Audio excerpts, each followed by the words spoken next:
Samantala, Pangulong Aquino nasa Mindanao ngayon para sa paglulunsad ng mga mahalagang proyekto ng gobyerno.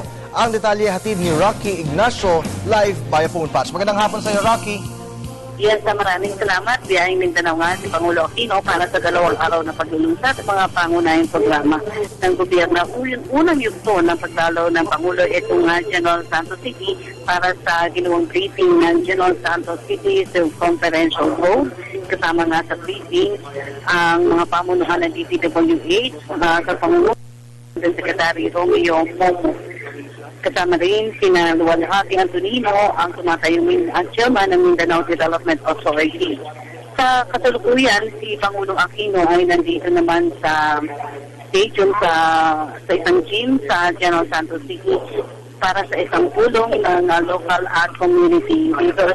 Sa kanyang pagsasalita ay muli binigyan din ng Pangulo yung mga kailangan niyang o kahilingan niya sa taong bayan na kailangan niyang makakasama pa para mabigyan na magpatuloy ang pagbibigay daan dito sa matuwid na daan. Tinukoy ng Pangulo na kung noong 2010 daw ay naging number 2 lamang siya dito sa Gensan, ngayon iniibig niya na gawing number 1 ang kanyang kasama dito o iniindoso ng Team Pinoy. Malaki na daw kasi ang pagbabago ng bansa, kumbaga noong araw daw ay kung talamak ang korupsyon, ngayon ay naisa sa ayos ng ito ng bansa.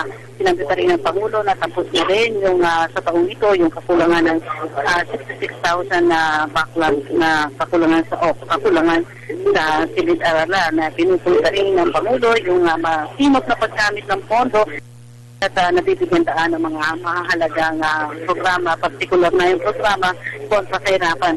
Dito pa rin sa bahagi ng pagsasalita ng Pangulo, hindi naitago ni Pangulo Aquino yung nakaganapan makalipas ang 3 linggo yung usapin ng Saba. Muling ginigambigin ng Pangulo na naninindigan siya na hindi dapat suportahan ang naging maling pagkilos kung saan armas nga ang ipinairal.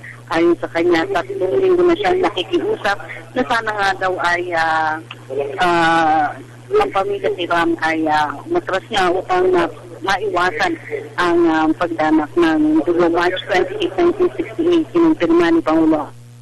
Kung saan nga daw yung sinasabing Jabi ng Massacre, ang tatay pa niya na si dating Senador Ninoy Aquino ang naka-input dito sa nag-iisang survivor. Ibig sabihin ay nung araw pa na magkaroon ng issue ang Malaysia at Pilipinas, napanatili naman daw na hindi umantong sa marahas sa pagkilos ang dalawang bansa. Kaya ayon sa kanya na malaki na naging pagbabago dahil sa kasalukuyan kung nung araw daw ay tila nagkairingan na ang dalawang bansa, ngayon naman daw ay naging katuwang na ng Pilipinas siya sa pagsusunod pa ng peace agreement sa Moro Islamic Liberation Front.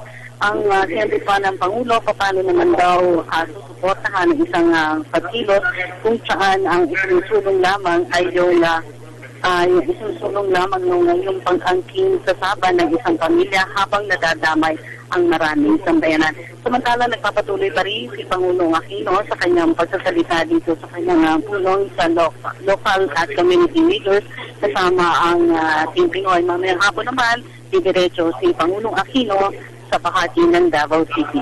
At yan po ang ating pag-uulat mula dito sa General Santos City para sa Telebisyon ng Bayan. Ako si Rocky Ignacio.